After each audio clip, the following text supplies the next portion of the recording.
Sejam bem-vindos a mais um Nitidamente. Eu sou João Vitor, estudante de psicologia. Hoje, do Nitidamente, só tá eu aqui, mas de convidado pode se apresentar. E aí, Gi, dobradinha, hein? Oi, pessoal, eu sou a Gisele, também estudante de psicologia da Unifor.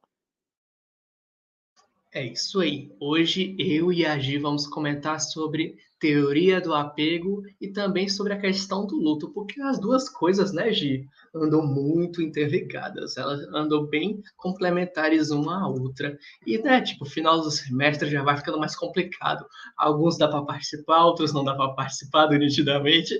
É assim mesmo, mas vai ter episódio, se Deus quiser, saindo nesse domingo para vocês.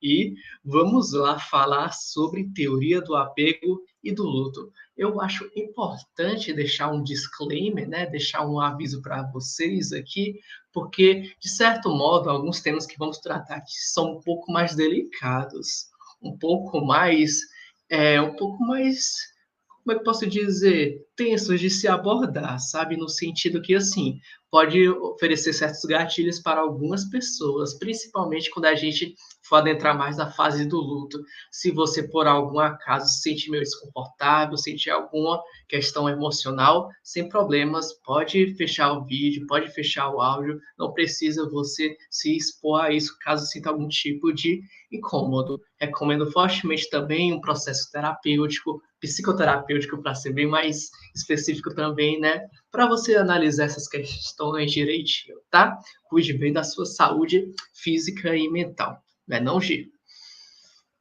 Com certeza. Exatamente. Então, vamos lá, vamos adentrar de fato na questão da teoria do apego e do luto. Se você gostar do vídeo, deixa seu like, se inscreve no canal e acesse nosso Instagram. Tá passando aí o do Nitidamente e o da Gisele, que a gente comenta sobre vários conteúdos e no futuro vai ter muito mais coisa também para vocês conferirem no nosso Instagram. Então, segue lá, gente. No mais, esse episódio também está lá no Spotify, então acompanha a gente no Spotify também, caso você queira fazer uma caminhada ouvindo a gente. Poxa, da hora, muito legal. Vamos lá assistir a gente, ouvir a gente, melhor falando, lá no Spotify. E as melhores partes dessa conversa, os melhores trechos desse papo estarão aonde? No Cortes do Nitidamente. Acessa lá no YouTube. Sem mais delongas, vamos de fato para a questão da teoria do apego e do luto.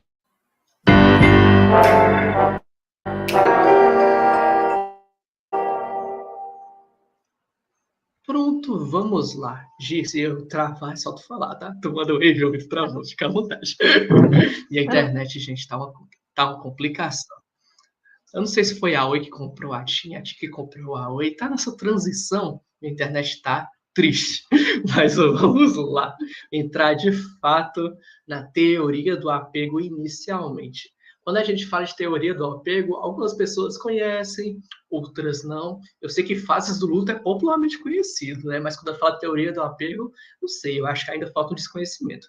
Tu pode elucidar pra gente, Gi, sobre isso? Claro. Oi, gente. Então, a teoria do apego, normalmente ela é relacionada mais à teoria do desenvolvimento, mas como o João já disse, ela também se relaciona muito com o luto, inclusive eu entrei em contato com ela pela cadeira de tanatologia. Mas antes de falar realmente o que é a teoria do apego, é importante comentar um pouco sobre quem a criou, né, John Bowlby, e o contexto em que ela foi criada, porque é essencial para a gente compreender tudo. Então, assim, John Bowlby, ele foi psicólogo, foi psiquiatra, psicanalista, ele era inglês, ele criou essa teoria em meados do século XX e, ele teve muita influência, assim, da psicanálise inicialmente, porque ele começou estudando as relações objetais, né, da criança. Sendo que ao longo dos estudos dele e vendo estudos novos que estavam surgindo, como a etologia, né, que é o estudo do comportamento animal, que tem até aquele do patinho, não sei se você lembra, João, do imprinting, sabe? É, tem muitas experiências com esses animais, assim, várias questões. E comentar mais como é que foi Isso. esse desenvolvimento. Pois então, ele começou a ver que tinha algumas inconsistências entre o que a psicanálise falava sobre essa teoria, né, sobre As relações objetais, por exemplo, que os primeiros laços da criança se formavam durante o ato da amamentação, né, com a mãe, e ele foi vendo que, cientificamente, com novas teorias que traziam essa fundamentação empírica mesmo, né, estavam mostrando o oposto. E aí ele começou a se aproximar mais da biologia, mais da teoria de Darwin, de Lawrence, e criou a teoria do apego. Sendo que ele criou essa teoria em um momento de Segunda Guerra Mundial. E ele teve muita experiência com crianças que foram separadas abruptamente dos seus parentes, seja por causa da guerra, né, da morte da própria guerra, pais enviados para a guerra. E na Inglaterra, que era onde ele morava, eles tinham o costume de retirar as crianças para o campo para que elas não fossem vítimas de bombardeio. E ele trabalhou em um hospital em que ele teve muito contato com isso. E ele começou a perceber que essas crianças, por não receberem nenhuma assistência psicológica, tanto elas quanto os parentes, né, começavam a apresentar, assim, ansiedade, depressão. Então, ele viu que era marcante esse contato, né, inicial, esse apego inicial, que a retirada, a quebra desse vínculo, poderia inclusive gerar psicopatologias no futuro dessa criança. Então assim, diz. Deixa eu comentar um pouquinho também, Gi, que quando tu comentou essa questão dos animais também, me veio uma coisa que eu também estudei sobre, e também logo para deixar claro para o público, a gente não está, tipo assim, reduzindo a atividade humana, os seres humanos, ao comportamento de animais. Animais têm um certo comportamento, a gente tem outro tipo de comportamento. Lógico que algumas coisas podem ter relação, sabe? Normalmente até na comportamental, análise do comportamento, até de forma mais aprofundada, a gente estuda de um ser um pouco menos, como é que eu posso dizer, complexo, e para chegar até o comportamento mais complexo, que seria a do ser humano de fato. E eu vi muito que ele estava comentando, o Bob, sobre essa questão do ganso, mas eu não sei, ganso e pato tem diferença? Uma pergunta na dúvida. Eu acho que tem, eu acho que tem. Tem, né? No final tem. Mas, de fato, o que eu li falava ganso. Não sei se é igual a do pato, né? Mas, Mas enfim, é quando porque ele fala. é das aves, né, no geral, essa questão do imprinting que ele estudou, do Lawrence, né. Uhum. Não, total. Aí eu vi um exemplo que ele estava comentando que, tipo assim, ao ganso perder sua companheira, não saber onde é que ela está, ele fez várias coisas. Ele emitiu vários efeitos sonoros, ele emitiu várias alardes para dentro da sociedade, que de certa forma é muito parecido até com coisas que a gente faz dentro da nossa vida mesmo, como ser humano, né? Quando a gente perde alguma pessoa, não sabe onde é que ela está, a gente coloca cartaz de desaparecido, a gente manda vários tipos de sinais para procurar essa pessoa. Mas, lógico, eu não estou reduzindo o ganso ao ser humano, né? Mas certas coisas primitivas dá para ver bastante relação, né? Não?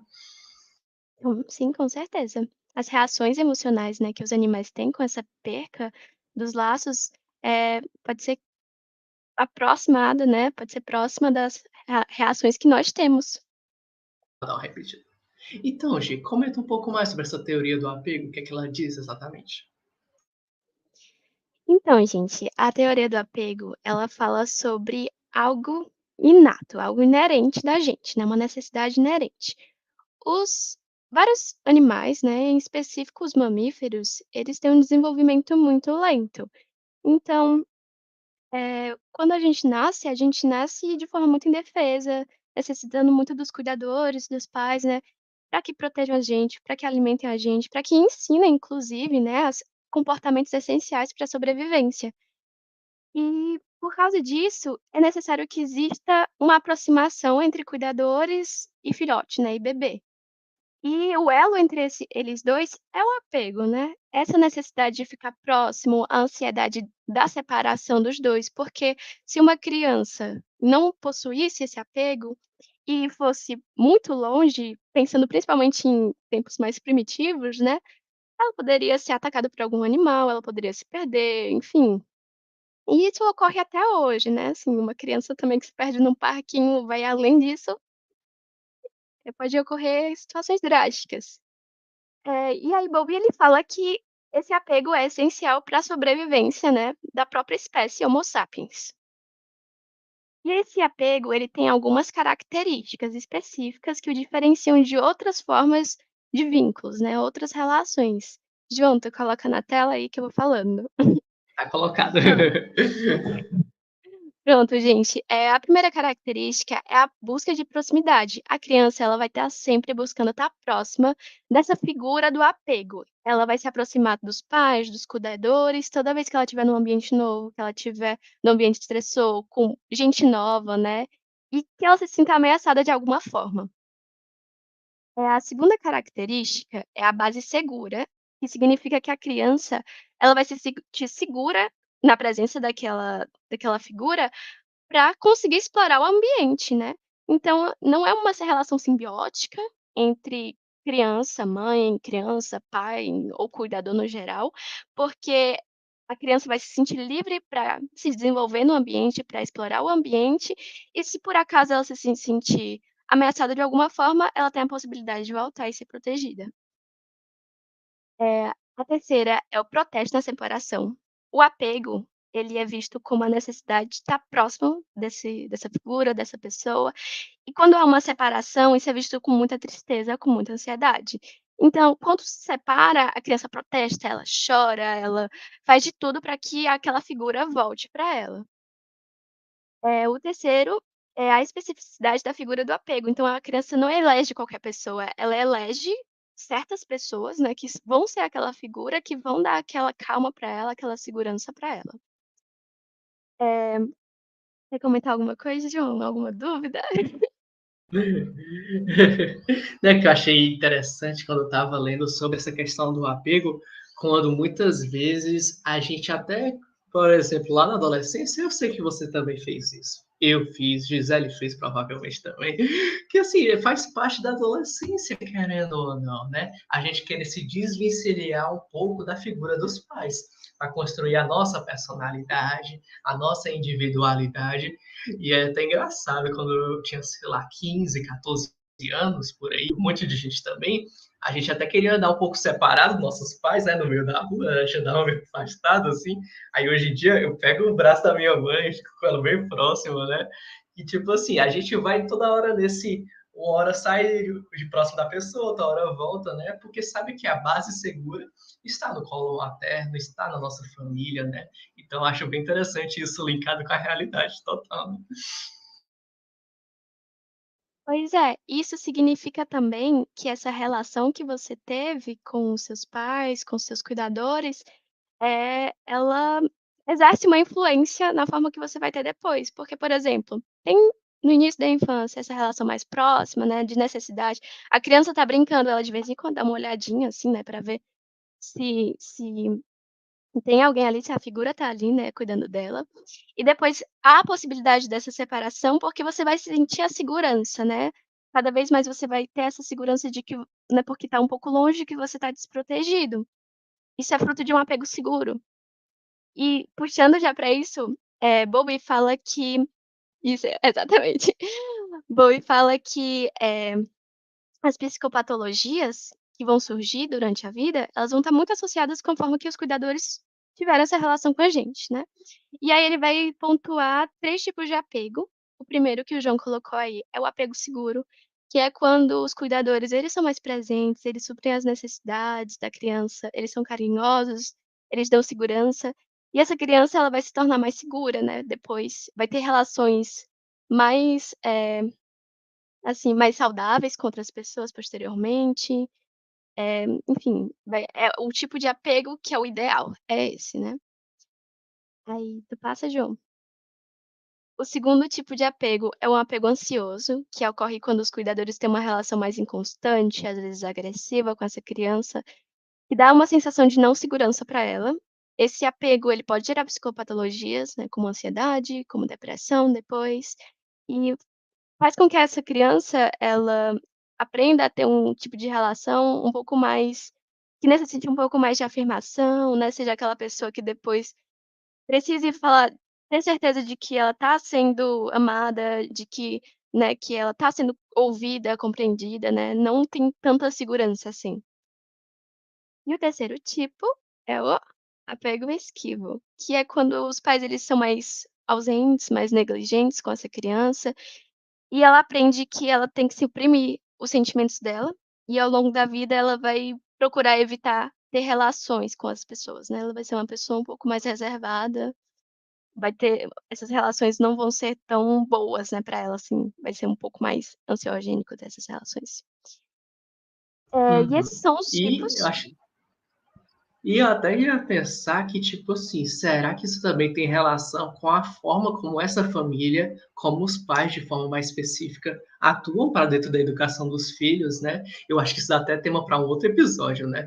Mas, tipo assim, Uhum. tem aqueles estilos parentais, né? Um pessoal que é um pouco mais permissivo, que é um pouco mais liberal para as coisas que a família quer, para as coisas que a criança quer fazer para dentro do ambiente, e tem uns um pouco mais autoritários, né? Que oferecem muito mais regras, métodos do que pode e o que não pode. Tem relacionado com isso também, né? Do estilo parental que vai ser exercido, né? Total, linka totalmente com isso, né. A gente pode até associar os pais mais permissivos, assim, no sentido de não completamente permissivos, né, mas aquela dão a permissão da criança explorar com segurança, né, a um apego seguro, pais um pouco mais rígidos, talvez com a forma de relação de um apego ansiogênico, né, de um apego ansioso. A gente pode fazer essas tranquilamente essas associações. Uhum, muito legal.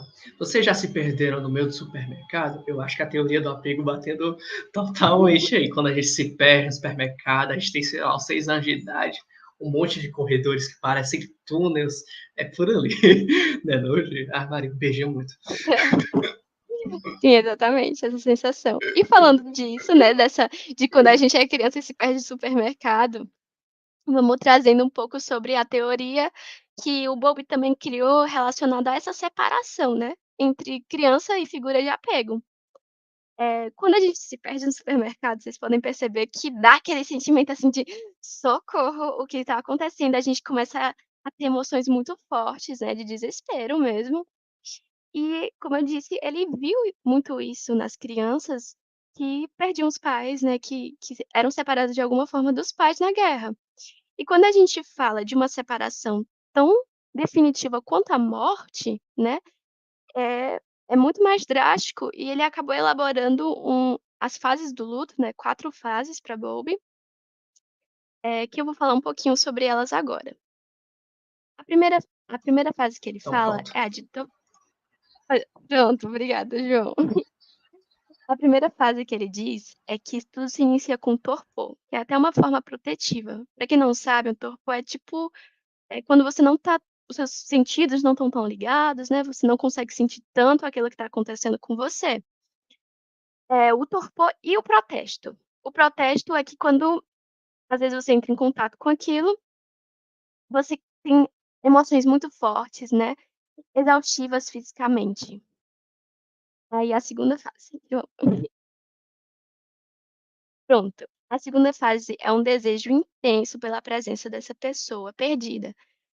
Você tenta procurar sinais de que ela tá ali de alguma forma, né. Você pensa que o mundo não faz mais sentido sem aquela pessoa, eh, e você tem esse desejo o tempo inteiro de que ela volte de alguma forma ou de que você vá ao encontro dela de alguma forma.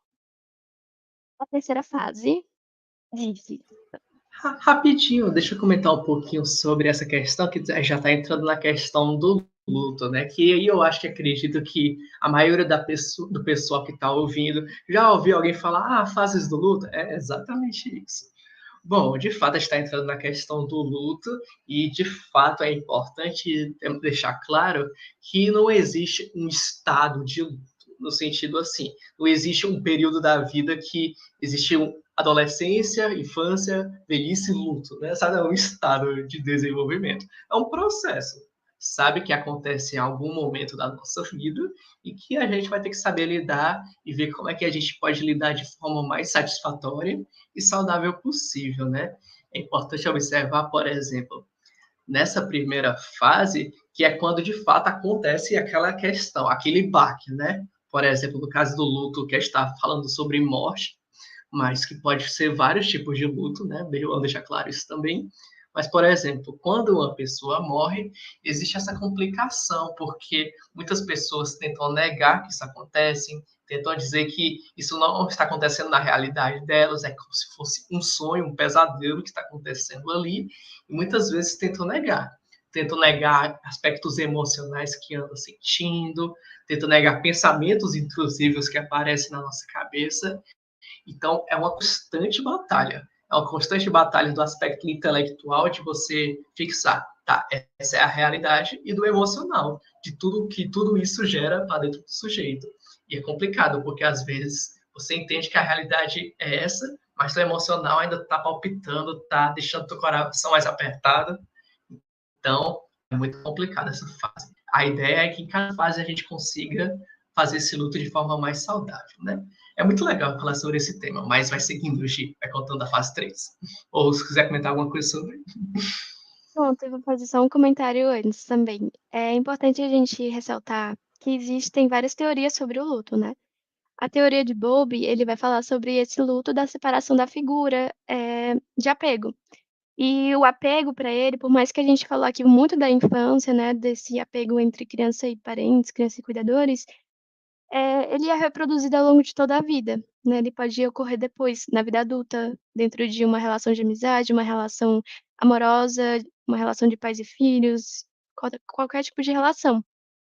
Então esse processo que a gente está falando aqui é válido, né, para também a vida adulta. Eh, e assim, também é importante lembrar que essas fases não são rígidas, não é um tempo, assim, como é que se diz? Não existe um tempo para que exista cada uma, né, cada pessoa é uma pessoa diferente, ela vai passar por isso de uma forma diferente, inclusive pode ser que ela se prenda mais em uma fase do que em outra, né, ela passe rapidamente por alguma, então é importante ressaltar a singularidade de cada pessoa que vai ter esse processo de luto. Aí eu vou dar uma dar continuidade então aqui. É a Falar. terceira fase do luto. Pronto, a terceira fase do luto de Bowlby é a desorganização e o desespero. É quando a realidade bate, gente. A pessoa viu que todas essas buscas que ela tentou fazer de contato não deram certo. Então é algo final, sabe, a morte é para sempre, não tem volta. Então ela começa a elaborar isso, a ver que aquilo aconteceu, a perda aconteceu, e ela entra em desespero. Ela revive essas memórias de forma muito aflita, sabe. E aí, por fim, a gente chega na quarta fase. A quarta fase, que é a reorganização. Nessa fase, a pessoa começa a elaborar o luto de fato, né. Ela começa a estabelecer novos planos para a vida dela, começa a ter uma visão diferente de mundo sem essa pessoa, né. Claro que ela vai lembrar dessa pessoa ainda com uma memória um pouco triste, né, assim, ainda vai ter o aspecto da tristeza. A tristeza ela pode acompanhar e normalmente acompanha a gente pra sempre, até a nossa morte também, mas não é algo que desestabilize a ponto da pessoa não conseguir ir pra frente na sua própria vida, né. Então é uma mistura de felicidade e de tristeza ao se lembrar dessa figura perdida. E é marcada pela tranquilidade. É isso. Total. Deixa eu comentar também. É muito legal falando desse tema, rapidinho. Mas, voltando tudo que a Gisele estava falando, é exatamente isso, porque nessa quarta fase é quando já realmente se tem noção de que aconteceu o processo de perda da pessoa e ela vai tentar seguir em frente, né? Como a Gisele disse, existe uma certa experimento de tranquilidade. Não que a gente não se sinta triste pelo que a gente perdeu anteriormente, a gente se sente. Mas alguns esquemas, algumas crenças já vão se modificando devagarzinho, aos poucos, né? A gente pode pensar, se a gente for pegar uma coisa bem comportamental, bem TCC, e mais especificamente terceira onda da comportamental, lá a teoria do esquema, por exemplo, antes existia muito um esquema de vulnerabilidade também acontecendo, sabe? Por exemplo, a pessoa, né, por exemplo, uma relação de casal, a pessoa perdeu o seu companheiro, sua companheira, enfim, e aí existe uma certa vulnerabilidade. O que é que eu vou fazer quanto a isso? Inclusive, pode existir muita troca de papéis, né? uma pessoa desempenhava uma função e com a perda do companheiro ou da companheira teve que fazer uma outra função, se desdobrar em milhões de coisas novas. Então, tipo assim, existe muitos sentimentos envolvidos de incapacidade, de ser, achar que não é útil, que não vai conseguir lidar com tudo isso, uma vulnerabilidade bem escancarada. Aí já na quarta fase, já depois de um longo tempo, né, de processo de luto, a pessoa vai ver, será que aquele esquema de vulnerabilidade que eu estava tendo ainda faz sentido para agora, a realidade que eu estou vivendo depois de um certo processo de luto? Aí a pessoa vai se questionando, vai existir certo processo de esperança também, de que a vida pode continuar. Tudo isso vai acontecendo ao longo do tempo. E como a Gi falou, esse processo é muito singular. Inclusive, a pessoa pode pular da fase 3 e depois ir voltar para 1, que depois vai para 2. Enfim, o processo é muito particular de cada um. E lógico, como é que a gente pode atuar nisso, psicólogos? Acompanhando o processo da pessoa que está nesse processo, analisando tudo o que ele está passando e oferecendo amparo, né, tudo que for necessário para a pessoa viver isso da forma mais saudável possível. Não é não, Gi? Falei bem? É isso mesmo? Falou tudo. Ai, obrigado. Pessoal, eu acho que é isso. Acho que tentou ser bem resumido, bem foco nas questões sobre a teoria do apego e do luto. Se tiverem alguma dúvida, manda para a gente nos comentários, no nosso Instagram pessoal, caso queiram, né? Alguma coisa mais particular. Fiquem à vontade. E novamente, muito obrigado, Gi, por participar. Eu Dobradinha que da Gi na agradeço. terceira vez.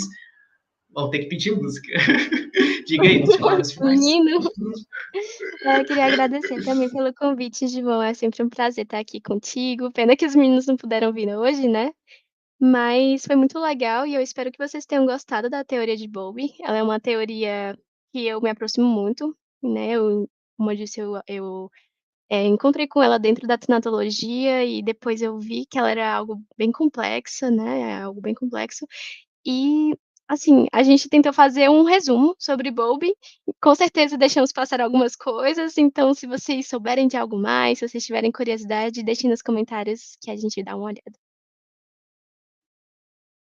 Com certeza, quando a gente vai falar sobre morte, enfim, é a coisa mais complexa do mundo. Ninguém sabe para onde vai, o que vai acontecer no pós-vida. Então, tu já imagina como é que é de teoria. Existem 300 coisas explicando sobre isso, né?